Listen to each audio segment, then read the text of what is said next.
Franchise Growth Show, the show where we talk with founders that are building franchise models that scale with clarity, discipline, and long term value. Today's guest is Matt Gorman, the founder of Matty Steakburgers, a fine casual restaurant brand turning nostalgia, engineered product, and systems into a multi state franchise platform. Matty G's blends premium steak burgers, an unexpected menu strategy, and a mini Hall of Fame experience designed to drive loyalty, dwell time, and repeat business without losing any operational efficiency. So today we're going to break down what makes that concept scalable, what franchisees need to get in early, and how Matt is growing the brand without diluting what actually made it special. So first and foremost, Matt, thank you for being on, sir.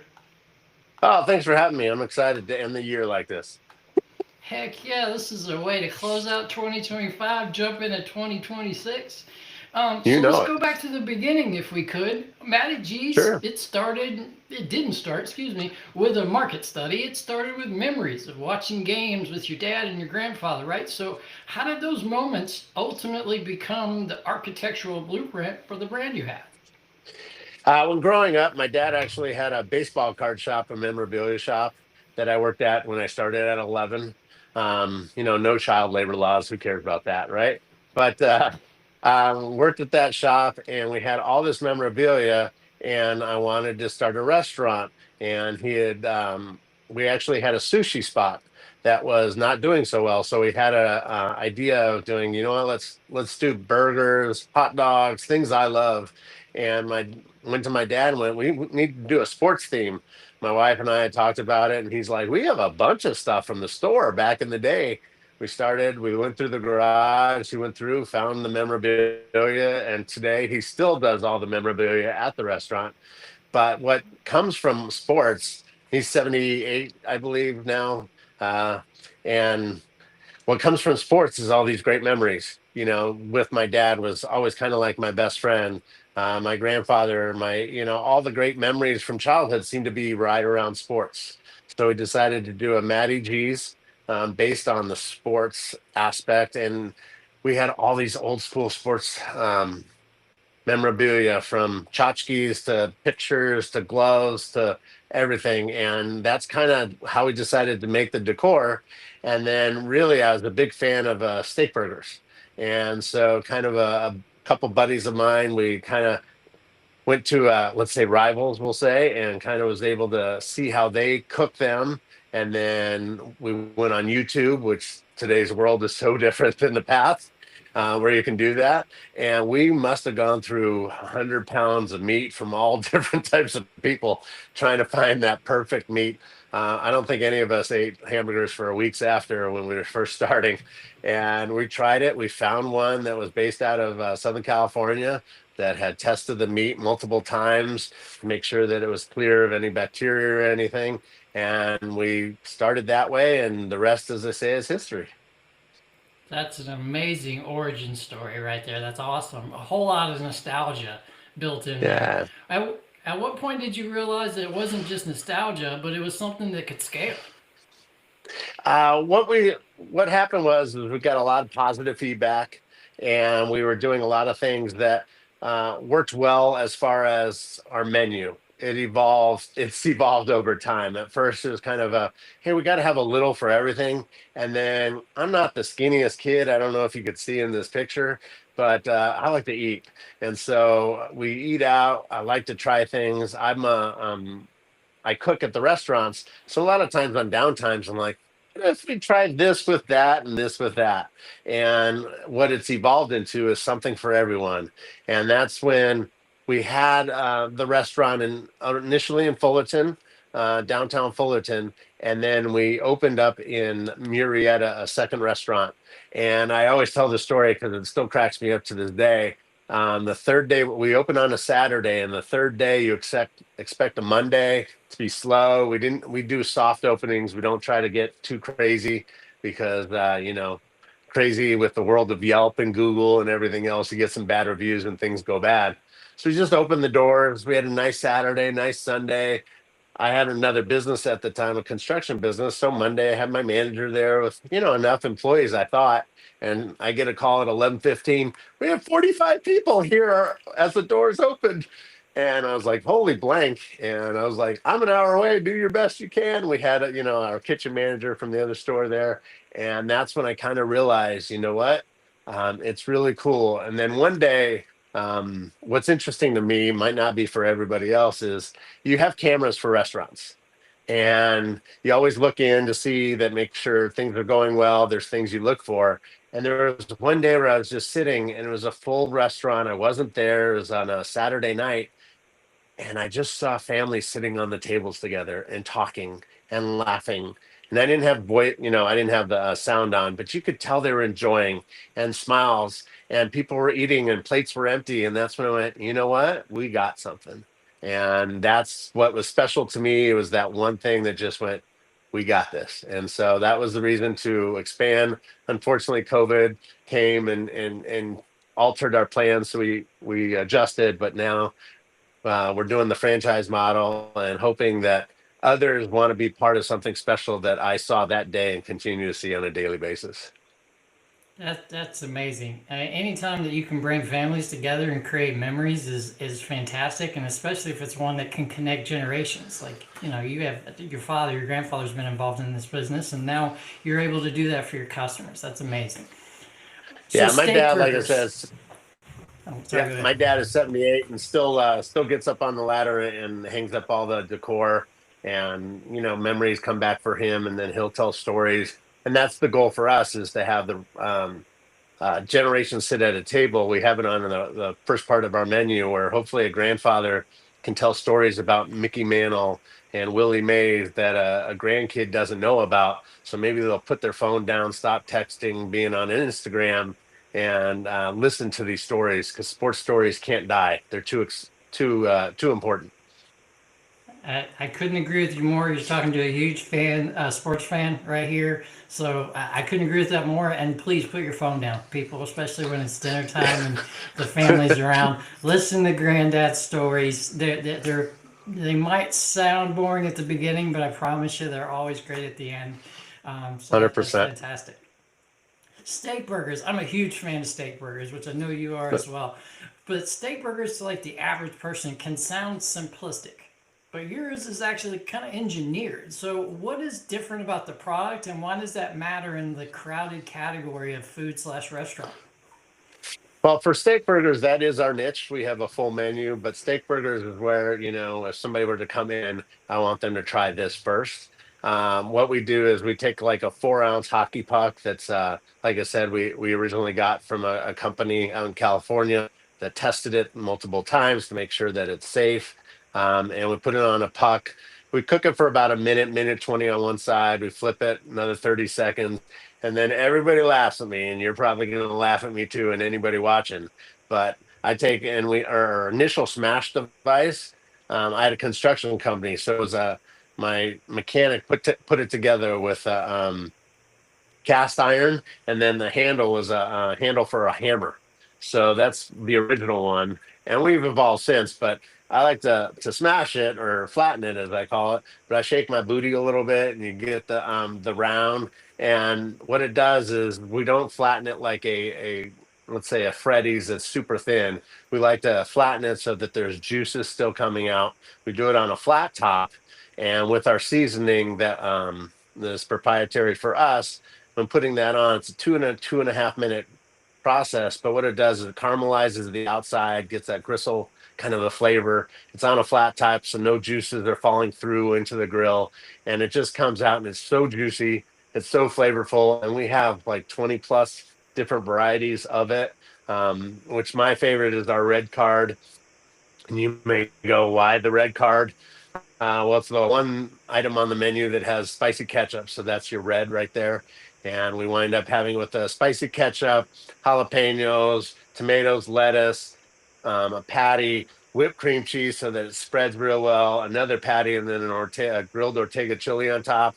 You have the crunchiness of the jalapeno, the Ortega chili, even some lettuce.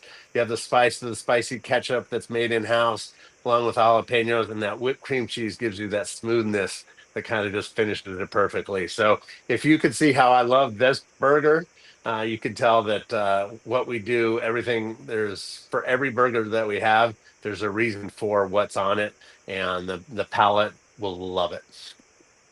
You just made me hungry. Like it's past lunchtime, and we're talking about steak burgers. Joe is ready for the spice thing. Spicy ketchup's like my jam. So that sounds amazing, and I'm gonna check it out the next time I come by. Well, Your it'll match menu, it's your coat. yeah, The there you the go, red right? will match your Right. coat, so it's Heck perfect. yeah, I love that. The menu, I've checked it out. It's filled with sports references. Hammer and hang, Ty Cobb, Hail Mary. Like, do you design first for flavor or for storytelling first? Flavor is first, obviously. Got to make sure that everything connects. But things like the red card, like I described, the one with the one spicy ketchup on our menu, makes it easier for the staff also to remember. But our triple crown is actually named after like horse racing's triple crown, not baseball. Three different aspects. Um, but that has three items besides the burgers of egg, bacon, and our fry sauce. But like for instance, the Hammer and Hank, we grew up in Detroit. You may see behind me like an Al Kaline. My dad's a big Tiger fan. This was before my time. I know everybody thinks I'm old and all, but Hammer and Hank was Hank Greenberg back in the day, Jewish player for the Tigers. And so our pastrami, which is a Jewish style pastrami sandwich, is named after him. So there's all kinds of try to connect what the flavor is with a certain person or player or term. Amazing. You describe Matty Jesus as like a mini Hall of Fame. So, how Mhm. intentional were you about designing the space to have those connections with family, the story time, repeat visits, like all of that kind of stuff, the nostalgic perspective of when you walk in the restaurant? Well, as I said, it's evolved through time. My dad is the one who he's his own Picasso. He wants his big wall that he can use as a like a I don't know, a painting or what have you.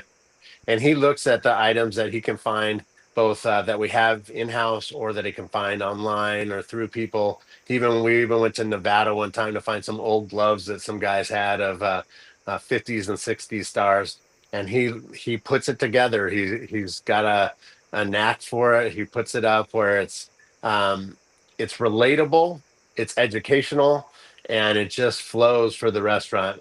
Most of the items that we have we'll have like a glass bowls of people in a shadow box with a now description of who they are.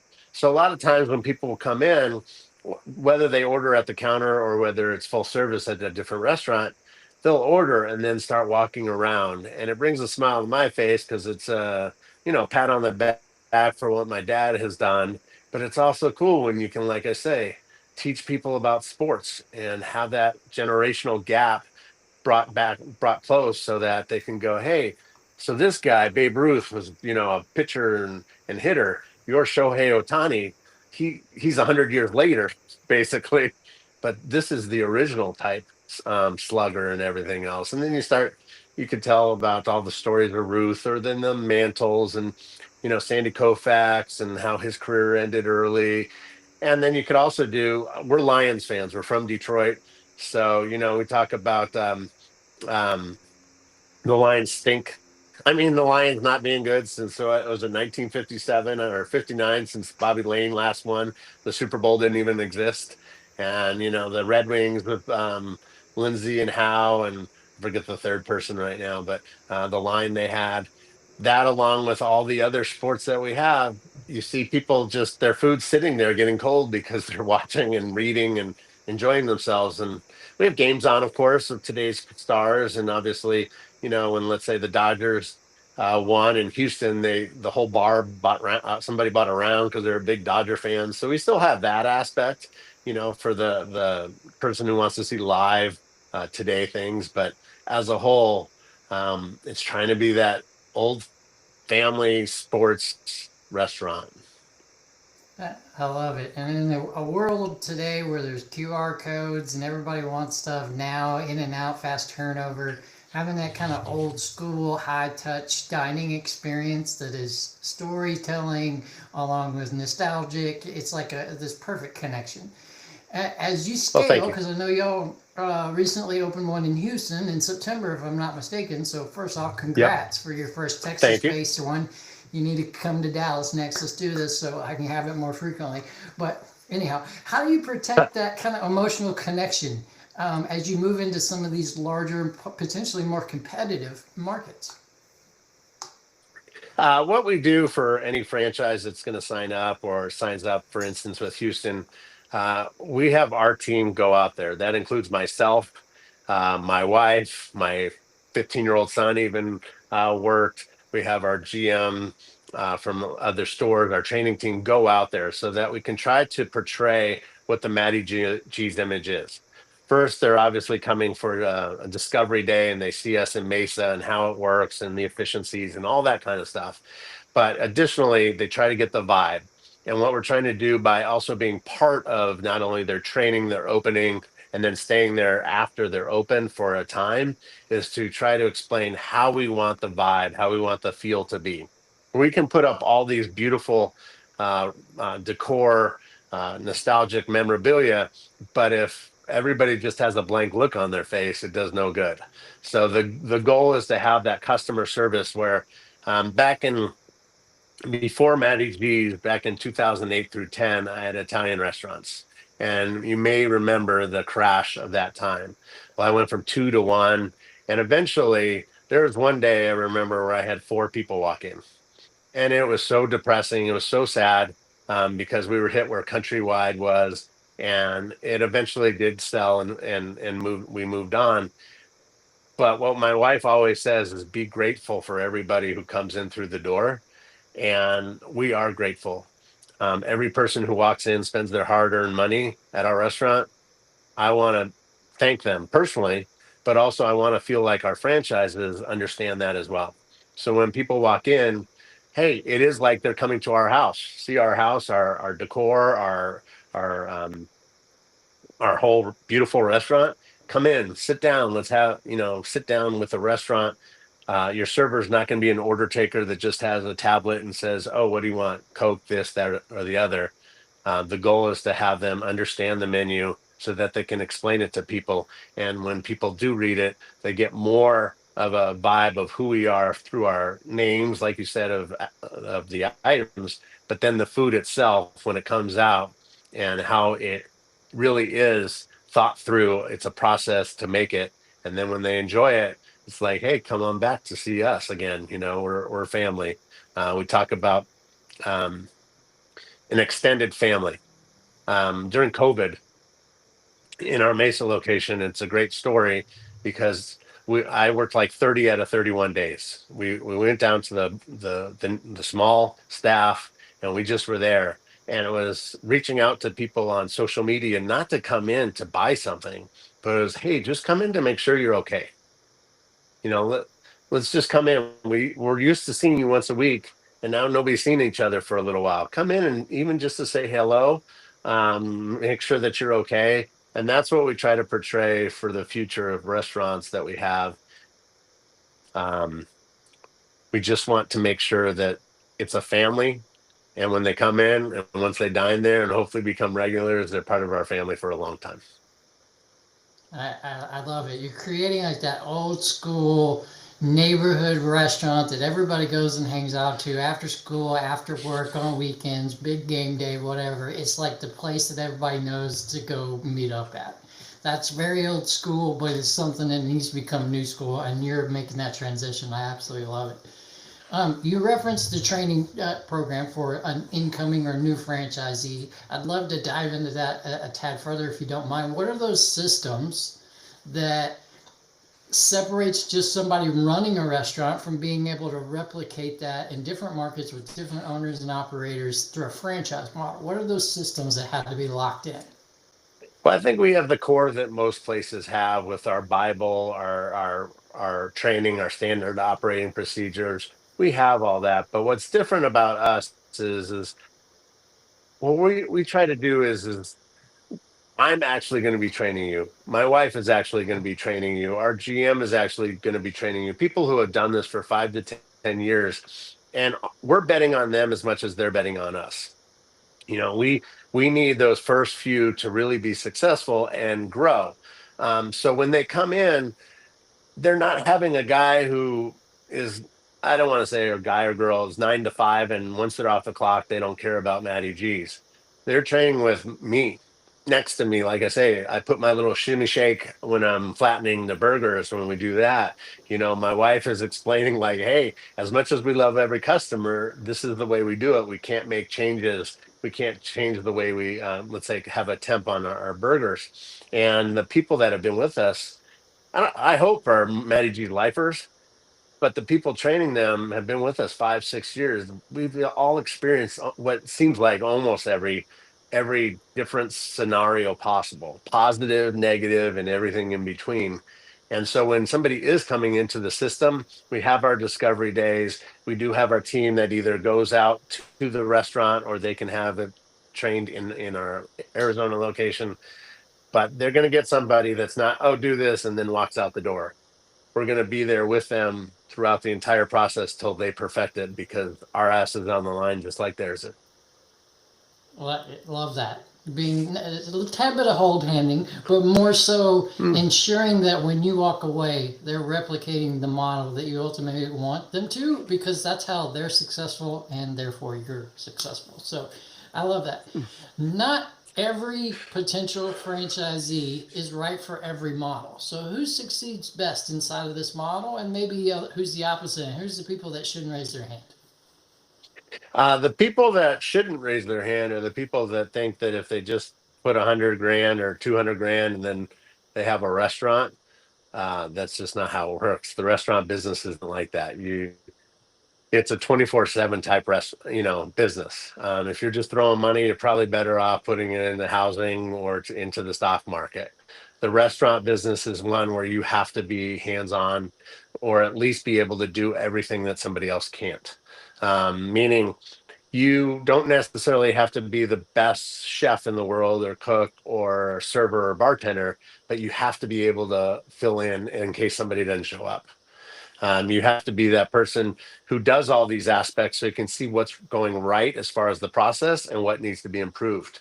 We look at a 6 to 8 minute ticket time for our fast casual and 10 to 12 minutes on our full service. Well, what if we got to 25? If you don't understand the process, you can't fix it, right? So we need to be aware 25 is unacceptable, but how do we get better? There's little things that you always watch stuff like Everybody Loves Raymond. The mom puts love into the food, and that's why it's so good. Well, you might laugh, but if you put some love and caring into the food, it does taste better. And the way we do it, you want to take pride in the way you do it. So somebody who's willing to be there, spend the time, learn every aspect of it, meaning from cook to bartender to server and everything in between, to know how to do those things in case something goes wrong. Now, we're not saying that you need to do that 24/7. If you want to do it, that's awesome.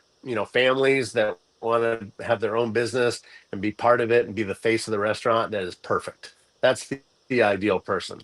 But in today's world, it's not necessarily feasible as we grow.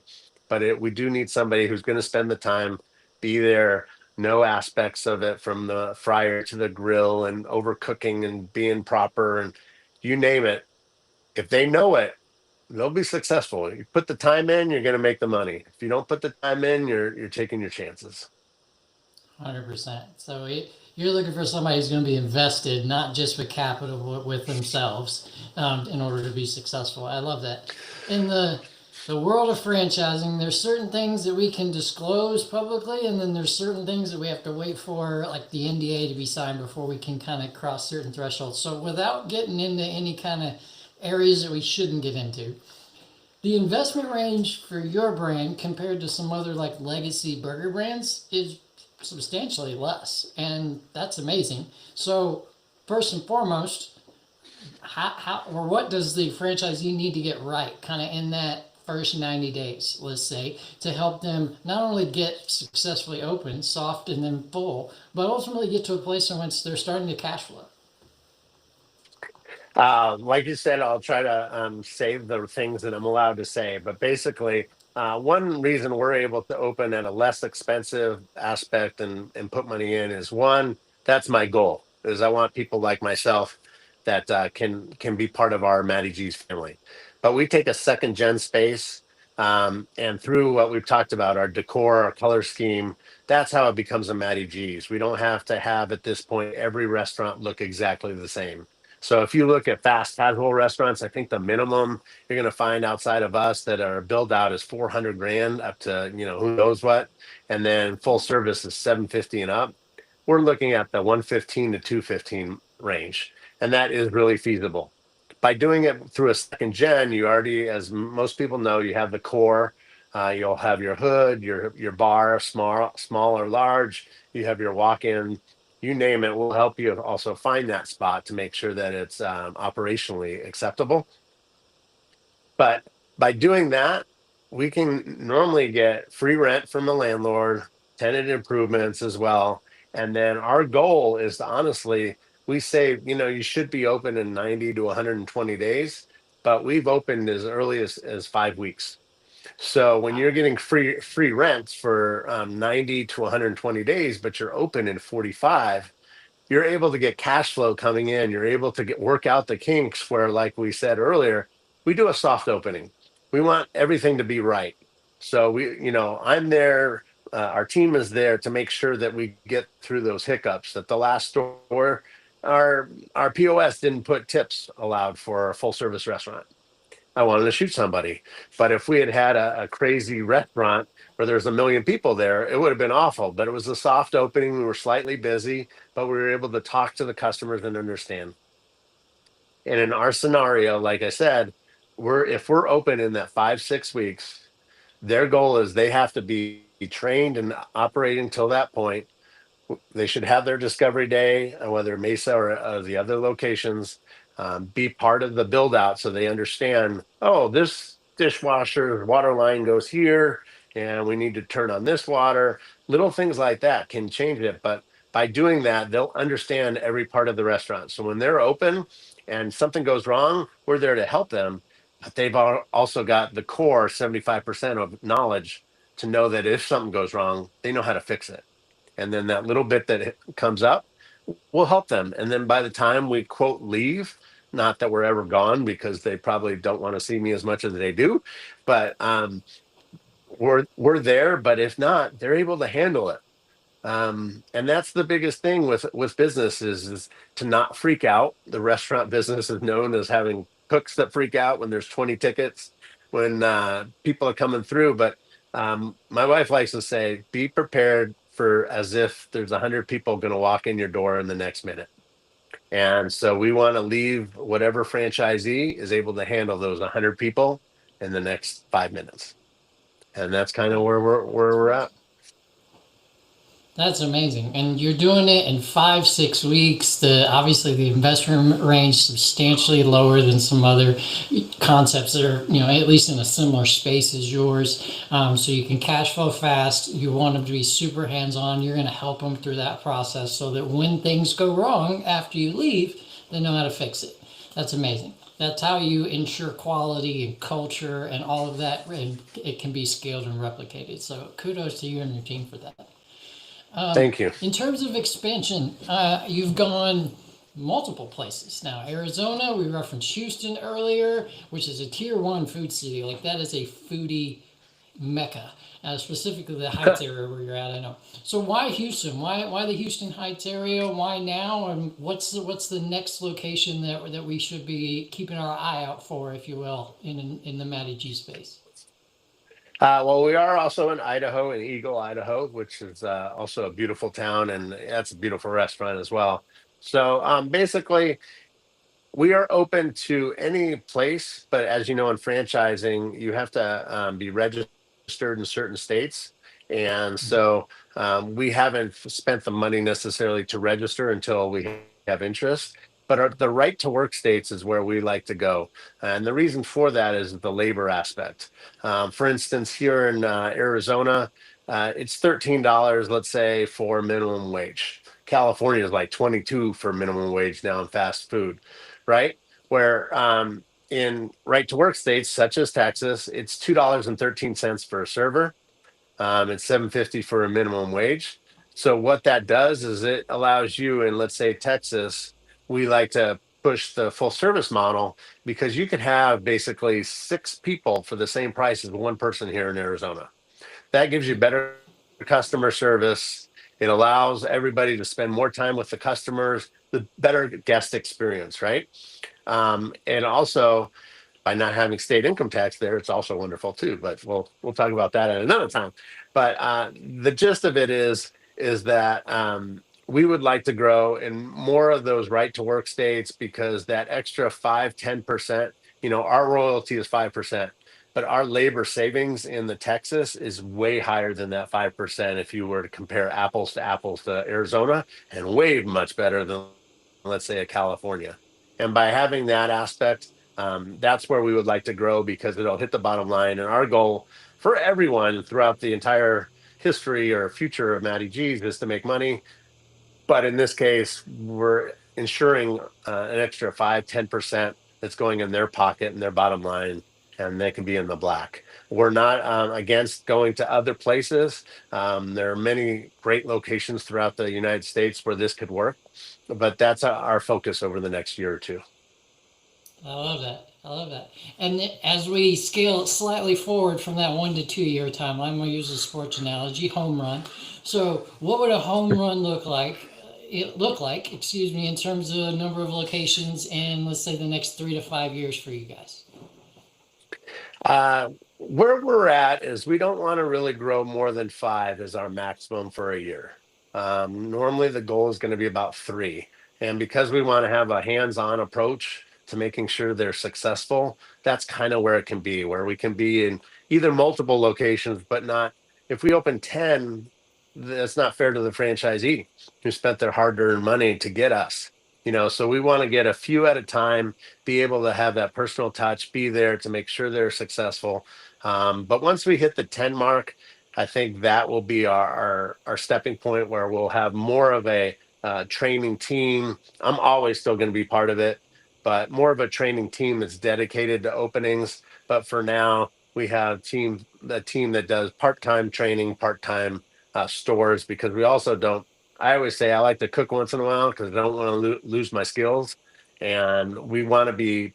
It's a continual evolution of the business, so there's always we can do something better, and so we also have to have our hand on working as well. So that 3 to 5 a year is ideal, and then once we hit 10, I'm coming back on the show and thanking you again, and we're gonna party in Dallas. I love it. Yeah, so let's put that one on the books because you know we're going to make that happen. So that's Absolutely. amazing, though, that the fact that you want to grow strategically, where you're not overdoing yourself, your team, and then as a result, shortchanging your franchisees. It just showcases the real will that you have towards ensuring your franchisee's success. So I can't applaud you for that enough. There's a lot of franchise brands out there that just want to hit the fast forward button, and sometimes quality can get diminished as a result. And you are really putting quality over quantity. So great job for that. Well, thank you. So, for maybe some other, let's say, people out there that have a food related restaurant, quick, fast dining, what have you, that are interested in possibly following something similar to what you did in creating a franchise model, share with them what was one lesson that you learned maybe the hard way when it comes to creating a franchise brand. That's a great question. And the way I would say it is this: not everybody is you. Um, Even though a franchisee wants to be part of the restaurant, wants to own it, and they'll explain that, hey, I'm going to do this, I'm going to do that. I'm so excited. When it really comes down to working and doing once it's open, people are different. People can sometimes change. Situations change based on outside influences. So always have that kind of backup plan in mind of, hey, if this, then what do we do? Because like you said, we could chase the money and we could try to be at, let's say, 50 stores within a certain time. But if they're closing, then what good is it? And so remember, when you're starting a franchise, you're betting on those people to succeed, just like they're they're investing in you, but you're betting on them. Your name is on the board. And if you open five and five close, nobody's going to want to franchise with you. So you need to make sure that you're successful and try to find that person or situation that you know you can be confident that once I leave, they got this. And everybody makes mistakes, everybody has successes, all those things happen. But know that you're investing in a good person first and foremost, because that's really most important, that they have a good sense of the business, and that they really understand that restaurants are 24/7. Because you never know. You might think you got the best staff, everything's great, everybody works, everybody's trained. Then the next thing you know, two people leave in the same week, and you're short staffed and having to do it yourself and train and hire at the same time. Excuse me. 100%. That's a great lesson. That's a great lesson. So I know I've got a client that's been waiting for this particular episode because they've been interested in your model. We've been talking about it. But for other folks besides that one, because I'm going to interject them with you in the near future. But for other folks listening to the show that are like, man, this brand sounds super interesting. I want to know more.